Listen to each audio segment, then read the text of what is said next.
Bienvenue, mesdames et messieurs, dans Politicia, votre rendez-vous politique. 30 octobre 2014, une insurrection populaire chasse du pouvoir Blaise Compaoré au Burkina Faso après 27 ans de règne. 24 Burkinabés y laisseront leur vie, dont certains au bout des canons du redoutable RSP, le régiment de sécurité présidentielle. Ils ont accepté la mort pour des lendemains meilleurs au Burkina Faso. Mais 4 ans après, que reste-t-il de la révolution burkinabé? Si le pouvoir Kaboré se vante d'un bilan positif, l'opposition burkinabé, elle, parle de désenchantement, de désillusion et même de trahison. Qu'en est-il dans la réalité? Pour en parler, je reçois avec moi 3 burkinabés. Sibiri Célestin Nabaloum, vous êtes secrétaire général de la section française du MPP, le Mouvement du Peuple pour le Progrès. C'est le parti présidentiel. Merci à vous d'avoir accepté notre invitation. Abdul Aziz Wandaogo, vous êtes docteur en droit, enseignant-chercheur à l'Université Rouen-Normandie et vous êtes également assistant universitaire à Ouahiougouya au Burkina Faso. Merci à vous d'avoir accepté notre invitation. Et j'ai le grand plaisir de recevoir un confrère, Sayouba Traoré. Vous êtes journaliste, écrivain. Merci à vous d'avoir accepté notre invitation pour participer à cette émission sur le Burkina Faso. Vous avez des coups de gueule réguliers à la fois contre le pouvoir et contre l'opposition, mais vous nous en direz davantage de ce que vous pensez de la gestion du président Roch Marc Christian Kaboré. Merci d'avoir accepté notre invitation. L'opposition burkinabé est en colère. Elle est si en colère qu'elle a décrété le 29 septembre 2018 journée nationale de protestation. Mais que reproche concrètement l'opposition burkinabé au pouvoir du président Roch Marc Christian Kaboré? On en parle après ce reportage signé Jean-Paul Ouedraogo, notre correspondant au Burkina Faso. C'est une première depuis le retour du pays à l'ordre constitutionnel normal en 2015. À l'appel de l'opposition politique, d'organisation de la société civile, des manifestants ont battu le pavé à Ouagadougou ce samedi 29 septembre pour, disent-ils, protester contre la gouvernance de l'actuel président Roch Marc Christian Kaboré. Une protestation qui tient en une vingtaine de points de revendication, parmi lesquels la crise sécuritaire que traverse le pays, la corruption, la vie chère, les atteintes aux libertés ou encore la réconciliation nationale en panne. Ils sont là depuis maintenant 3 ans. Ils sont arrivés en disant qu'ils étaient la solution. Aujourd'hui, ils sont le problème pour le Burkina Faso. PNDC par-ci, PNDS par-là, 0. Tout le monde sait que le chômage galope au Faso. Le pouvoir d'achat diminue.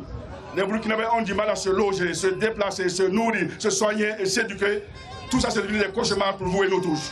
La marche s'est déroulée dans le respect des consignes de sécurité prescrites quelques jours avant par l'opposition. Un circuit officiel d'environ 10 km a pu être bouclé dans le cadre de la manifestation sans incident majeur. C'est donc dire que le pays va très mal et c'était la moindre des choses que de le manifester aujourd'hui avec la manière. Et vous avez pu constater la grande et forte mobilisation de toutes les couches de la population, les jeunes, les femmes comme les anciens. Pour la majorité au pouvoir, cette manifestation se révèle inopportune après les nombreux appels à l'unité lancés par le Premier ministre Paul Kabatieba en marge des concertations récentes qu'il a eues avec les forces vives du pays. Monsieur Wandaogo, comment expliquer ces vives tensions qui caractérisent aujourd'hui les rapports entre le pouvoir et l'opposition dans votre pays, le Burkina Faso? Merci, Monsieur Togbé.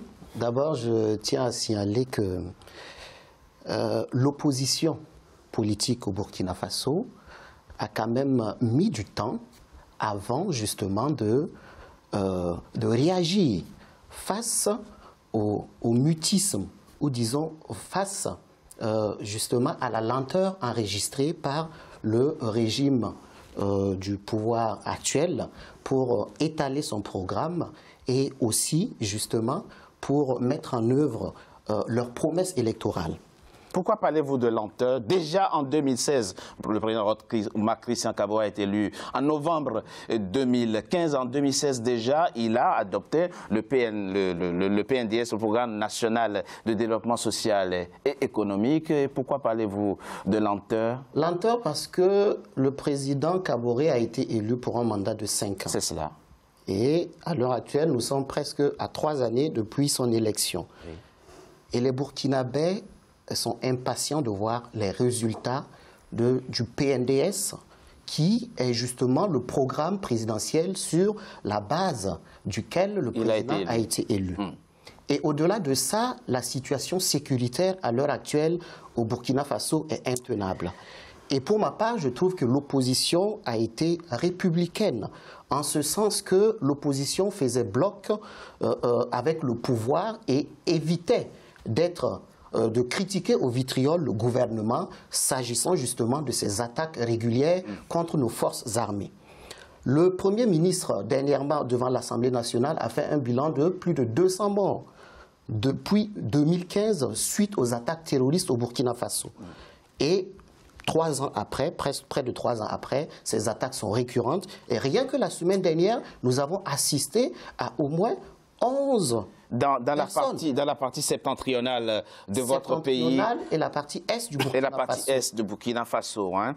Et donc, effectivement, vous pensez que le gouvernement tarde à agir, à la fois à apporter les réponses à la crise sécuritaire, mais aussi à la lutte contre la pauvreté. Monsieur Nabaloum, lorsque je préparais cette émission, j'ai eu certains de vos compatriotes qui m'ont dit quelque chose de terrible. Ils m'ont dit, vous savez, pour être sincère avec vous, c'était mieux avant. Quand il disait « c'était mieux avant », il parlait de Blaise Compaoré. Qu'est-ce que ça vous fait d'entendre que 3 ans après votre arrivée au pouvoir, vos compatriotes disent que la situation était mieux avant sous Blaise Compaoré? Ok, merci beaucoup, mais vous allez me permettre de présenter toutes mes condoléances aux victimes, dans un premier temps, et deuxièmement, rendre un grand hommage à nos forces de défense qui tombent tous les jours sur le champ de bataille pour sauver le peuple burkinabé. Et je reviens à la question dont vous dites qu'il y a un de vos compatriotes qui dit qu'il regrette le départ de l'ancien régime. Il n'est pas membre du CDP, hein? Non, je n'ai pas parlé de politique. Ils sont nombreux d'ailleurs. Ils sont nombreux d'ailleurs. Mais c'est tout à fait normal. Ça s'appelle des nostalgiques d'un régime. En 27 ans de pouvoir, tu ne peux pas être l'ennemi de tout le monde. Donc, moi, je trouve que ceux qui disent qu'ils regrettent le départ de Blaise Compaoré, nous sommes en démocratie. C'est leur analyse. Mais si on interroge beaucoup de... Quand je dis beaucoup, 50% des Burkinabés, ils ne diront pas la même chose. Donc, chacun a le droit de dire ce qu'il en pense, comme démocrate. Vous avez vu, effectivement, les images des protestations, des manifestations du 29 septembre dernier, à Ouagadougou, comme aussi à l'intérieur du pays, où l'opposition de votre pays disait son ras-le-bol face à la gouvernance de votre président. Vous répondez quoi? En toute vérité, en tant que citoyen burkinabé, je déplore ces manifestations qui est inopportune. Ce n'était pas le moment au moment où le pays a besoin de la paix et où tous les enfants du pays, dans toutes ses frontières, que l'opposition se lève. Pour moi, ça devait être un sursaut national pour, dans un premier temps, amener la paix dans le pays, pour tous les fils du Burkina. Sursaut national, même quand les gens peinent à se soigner, à se nourrir. Il y a deux débats. Il ne faut pas faire la confusion. Il y a un débat sur l'insécurité que je déplore la politisation de cette politique de sécurité. Parce que le terrorisme n'est pas né au Burkina Faso. Et le Burkina Faso n'est pas le seul pays unique où il est. Mais seulement, chacun a sa façon de gérer la situation sécuritaire que je vois dans les pays de la sous-région. Le Mali est bien ancien, plus insécurisé que le Burkina. Mais il y a eu une opposition malienne. Je ne vois pas. Est-ce que vous voyez les Maliens qui se comportent comme les Burkinabés se comportent? Mais le Burkina Faso n'est pas divisé en deux comme le Mali, mais on reviendra effectivement sur les réponses à apporter au mécontentement de l'opposition dans votre pays. Monsieur Traoré, il faut qu'on tranche un débat, enfin tranche, c'est peut-être prétentieux de ma part, la question sécuritaire. Et notamment les attaques dont sont régulièrement victimes les éléments des forces de l'ordre dans votre pays. Vous avez de vos compatriotes qui disent jamais on n'aurait vu ça sous le régime Compaoré. Ce qui se passe aujourd'hui ne se passe que parce qu'on a démantelé le RSP. Quelle est votre part, quelle est votre analyse, votre avis sur cette question? Je ne sais pas si je suis autorisé à parler de sécurité parce que ce n'est pas franchement mon domaine de compétence. Oui, je suis citoyen, j'apprécie en tant que citoyen, mais techniquement, ce n'est pas mon domaine de compétence. Mais ce que je peux dire, c'est que... Est-ce que la comparaison est pertinente? Quand il y a eu les événements au Mali à Sévaré, le jour où les hélicoptères français sont intervenus, j'étais à Sévaré. Oui. Quand il y a eu tyrosérine au Niger, j'étais sur le terrain. Et ça fait des années, et même au Tchad, j'ai participé, j'ai assisté à des épisodes en tant qu'observateur. Et ça, c'est mon métier qui m'amène sur le terrain. C'est-à-dire que dans presque tous les pays de la sous-région où j'ai eu l'occasion d'aller, j'ai vu le phénomène se développer. Monter petit à petit. Vous parlez du terrorisme transfrontalier. Du terrorisme transfrontalier. Je l'ai vu commencer à se développer au Burkina Faso. Et je suis plus à l'aise pour en parler parce que je suis de Ouaouia et que c'est dans cette région-là que les choses ont commencé. Et à l'époque, si vous suivez, je n'ai pas manqué d'écrire et de tirer la sonnette d'alarme. Et dernièrement, quand il y a eu le dernier remaniement ministériel en février, j'ai publié un papier intitulé « Les défis du gouvernement Thiéba III » où j'ai dit que les deux défis primordiaux, c'était la sécurité alimentaire parce que la saison n'était pas bonne. Et qu'est-ce qui me permet de dire que la saison n'est pas bonne? Parce que ça fait quand même plus de 30 ans que je m'occupe d'agriculture et que je vais dans les villages avec les producteurs. Je vois ce qui se passe sur le terrain.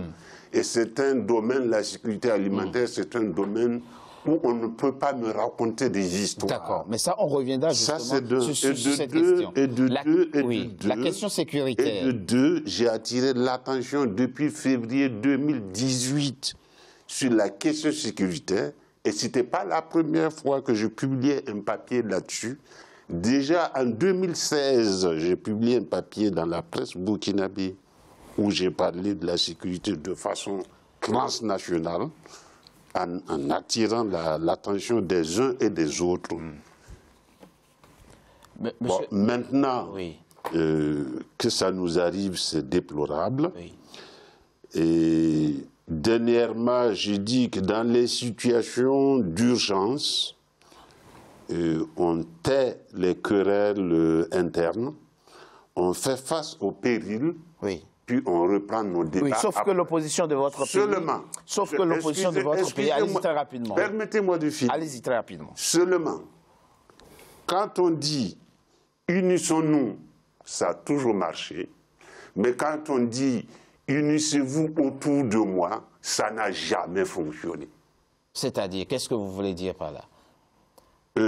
Arrêtez vos revendications, ne dites rien, applaudissez-moi parce qu'il y a la situation sécuritaire. Si, quel que soit le pouvoir, qu'il soit, même si c'est un pouvoir de caïmans, ça ne marche pas. C'est pas qu'il soit MPP, même si c'est un pouvoir de crocodile, unissez-vous autour de moi, ça ne peut pas fonctionner. Unissons-nous, ça marche. Monsieur Wanda Ogo, il faut encore une fois, cette question-là, elle taraude l'esprit de certains Burkinabés, puisque l'opposition de votre pays reproche au gouvernement de ne pas faire assez pour éviter les attaques. C'est quoi les attaques? Ce sont des camions militaires qui sautent sur des mines posées par les terroristes. Peut-on les prévenir? L'opposition est dans son rôle de critiquer le gouvernement. Et moi, je m'inscris en faux lorsque M. Nabaloum affirme que le moment était inopportun d'organiser une telle manifestation. L'opposition est là pour critiquer le gouvernement. Oui, mais ça, c'est le principe, on est d'accord là-dessus. Parlons factuel et concret. Concrètement. Voilà, les critiques sont là, analysons-les. On reproche au président de ne rien faire pour éviter les attaques. Et moi, je vous demande, puisque vous partagez effectivement ces critiques de l'opposition contre le pouvoir, comment prévient-on que des terroristes qui ne sont pas habillés, reconnaissables, posent des mines? Je suis tout à fait d'accord. Pour faire sauter des camions militaires. Nous sommes face à une guerre asymétrique. Une guerre face à laquelle des puissances plus nanties que le Burkina Faso ont du mal à éradiquer. Mais le gouvernement au Burkina Faso, jusqu'à l'heure actuelle, n'a pas posé d'actes palpables. Qu'est-ce que vous attendez comme acte? Nous attendons que le gouvernement prenne à bras le corps la question sécuritaire, en mettant notamment les hommes qu'il faut à la place qu'il faut. C'est intéressant ce que vous dites. Pourquoi? Les hommes qu'il faut à la place qu'il faut. Ça veut dire quoi? Qu'il y a des postes de commandement aujourd'hui, des gens qui n'ont pas la compétence. À l'heure actuelle, les ministres de la Défense et de la Sécurité sont décriés. Pas seulement par l'opposition, mais par une bonne partie de la population burkinabé. Ce ne sont pas des experts de la sécurité. Je ne suis pas en train de dire qu'il faudrait forcément mettre des militaires à ces postes. Non, je suis juriste et je conçois que non, le militaire doit être soumis aux civils. Mais il faudrait que non, ces personnes que l'on place à ces postes aient des appétences particulières pour la question sécuritaire. Alors que, si l'on en croit, comment on appelle, la presse, justement, le ministre de la Défense était face à l'Assemblée nationale dernièrement pour des questions, et ce ministre ne connaissait même pas le vocabulaire militaire. Il a confondu l'infanterie avec les enfants. Est-ce que vous pouvez comprendre? Avec enfantillage. Exactement. Donc cela veut dire que le ministre n'a pas les compétences nécessaires pour gérer le ministère de la Défense. Et en plus de ça, si on se rend compte, on constate aussi que le gouvernement ne déploie pas les moyens financiers et matériels nécessaires pour équiper l'armée, parce que au cours de cette année, le gouvernement n'a pas hésité à débloquer 3 milliards de francs CFA pour équiper les ministres de véhicules Renault Talisman et des V8, des véhicules V8 pour les gouverneurs. Alors que l'armée demande le matériel nécessaire pour combattre les terroristes. Vous évoquez là un point très important. Monsieur Nabaloum. Ça me fait rire. Ça vous fait rire. Dites-vous, le pouvoir préfère équiper en voiture moderne les ministres plutôt que d'équiper les militaires. Ça me fait rire parce que moi je trouve que ce n'est pas dans ce débat d'individus et de détection de ce qui rentre dans la gouvernance que le Burkina va s'en sortir, et surtout en particulier le problème de la sécurité. Mais on va rester factuel et concret, M. Nabaloum. Parlons factuel et concret. Il a évoqué des points très précis, des points concrets, apporter les réponses qu'il faut aux points qu'il a évoqués. Mais accessoirement, quand il y a eu les événements à Fadangoulma, l'État a envoyé des hélicoptères, l'État a envoyé des armées. Je ne suis pas de l'armée, hein, je me suis. Qu'est-ce que vous en savez depuis que les événements des terroristes? Qu'est-ce que vous en savez le nombre de personnes qui ont été recrutées? Qu'est-ce que vous en savez le budget qui a été investi depuis les événements des terroristes? Qu'est-ce qu'il en sait? Donnez-moi un chiffre. Le budget de l'armée est public. Ceux qui critiquent que l'État n'a rien mis, que l'État n'a pas fait ceci, qui me donnent le chiffre, et puis à partir de ce moment-là, on peut leur dire que c'est vraiment un chiffre. Qui me donne un chiffre. Parce que quand on ne connaît pas quelque chose, on ne peut pas mettre la discussion. Bon, maintenant que vous êtes là, et puis visiblement, voilà. vous connaissez les chiffres. Non, je ne connais pas les chiffres. Je ne suis pas le ministre des Finances du Burkina depuis 2015, pour vous indiquer, pour lui dire on a investi tel milliard depuis les attentats. Ce n'est même pas une question de chiffres, c'est une question d'action concrète. L'État a donné des actions concrètes. C'est-à-dire, lesquelles, par exemple? C'est-à-dire, il y a eu les bombardements dans l'Est, tout récemment, vers le nord, dans le Sahel. Il y a eu aussi des arrestations des terroristes. Dans le nord, pas dans le sud plutôt, vers Gawa. C'est la même chose. Moi, je pense qu'il faut faire attention à les gens gardés et ne pas rentrer dans ce qui est un secret, parce que le ministère de la Défense, c'est un ministère top secret, que tout ne doit pas être dévoilé. Parce que dire que l'État ne fait rien, alors que tout en sachant que dans la sécurité, il y a 3 volets. Il y a le volet de l'armement, il y a le volet des agents secrets, il y a le volet aussi que si toute la population burkinabé ne s'y met pas, l'État a beau payer des armes, a beau recruter des militaires, l'État ne s'en sortirait pas tant qu'il n'y a pas de renseignements généraux. Et ces renseignements généraux ne peuvent pas travailler sans la collaboration de toute la population burkinabé, que tu sois de gauche ou de droite. De toute évidence, et c'est très important aussi de le relever, il faut louer le travail des forces de l'ordre et de sécurité. Comme je l'ai dit. Et chez vous, puisque le dernier attentat qui a eu lieu à Ouagadougou, ils ont tout fait pour arrêter les auteurs, en tout cas pour identifier les auteurs. Ils ne sont pas tous arrêtés, mais ils ont fait ce qu'il fallait pour arrêter. Il faut saluer hein, quand c'est fait. Mais les défis sont importants. Et dans Ouagadougou, le quartier Kalpala, quand par la collaboration des renseignements, ils ont démantelé un réseau des terroristes. Et quand on dit les terroristes là, je crois que le problème du Burkina est quand même un peu particulier par rapport aux autres pays. Parce que le terrorisme a tapé en Côte d'Ivoire, il a tapé par deux, mais après, comme ils ont vu que ces gens-là se sont réconciliés, se sont ressoudés, personne ne peut. Mais maintenant, le terrorisme, c'est les Burkinabés même qui sont devenus des terroristes pour tuer leur ce ne sont plus des gens, effectivement, ce ne sont plus des gens venus d'ailleurs. Des gens qui viennent d'ailleurs. Et ça me donne l'impression que des gens qui sont venus les former et puis repartir. Le Mali leur sert de base arrière quand même assez pour certains. Monsieur Traoré. Donc le problème, Monsieur Togbé, j'ai l'impression que Monsieur Nabalou semble dire que nous remettons en cause nos forces de défense et de sécurité. C'est pas ce que j'ai dit. Non, c'est pas ce qu'il a dit, effectivement. Mais exactement. Vous déplorez le manque de moyens. Exactement. Bien au contraire. Je suis en train de... Je lance un cri. Je lance un cri, là. Je suis en train de dire qu'il faudrait que le gouvernement... Le gouvernement déploie les moyens nécessaires. Il faudrait que le gouvernement fasse comment on appelle, des forces de sécurité sa priorité. Il faudrait que le gouvernement donne les moyens nécessaires. Lorsqu'on s'en tient également à la dernière lettre qui a malheureusement fuité dans les réseaux sociaux du directeur régional de la police de l'Est, en tant que directeur régional, il était en train de dire que lui-même, il n'avait pas de véhicule, vous imaginez, alors que la région de l'Est actuelle, au Burkina Faso, est la région où il y a plus de recrudescence d'attaques terroristes. Et le pays est très vaste, c'est 274 200 km. Et le gouverneur de cette région déplorait qu'il n'avait pas de véhicule. Avant qu'on ne marque une courte pause, il y a une question qui intéresse nos téléspectateurs, mais peut-être ceux qui ne sont pas burkinabés. Le RSP, cette redoutable force qui a été démantelés après le départ de Blaise Compaoré. Qu'est-ce qu'ils sont devenus les éléments du RSP? Vous n'en avez aucune idée. Vous pouvez nous renseigner. Qu'est-ce que vous en avez fait? Donc tout le monde a loué le professionnalisme. Vous êtes informé? Oui. Ils étaient presque 1200 éléments de vie en 2015.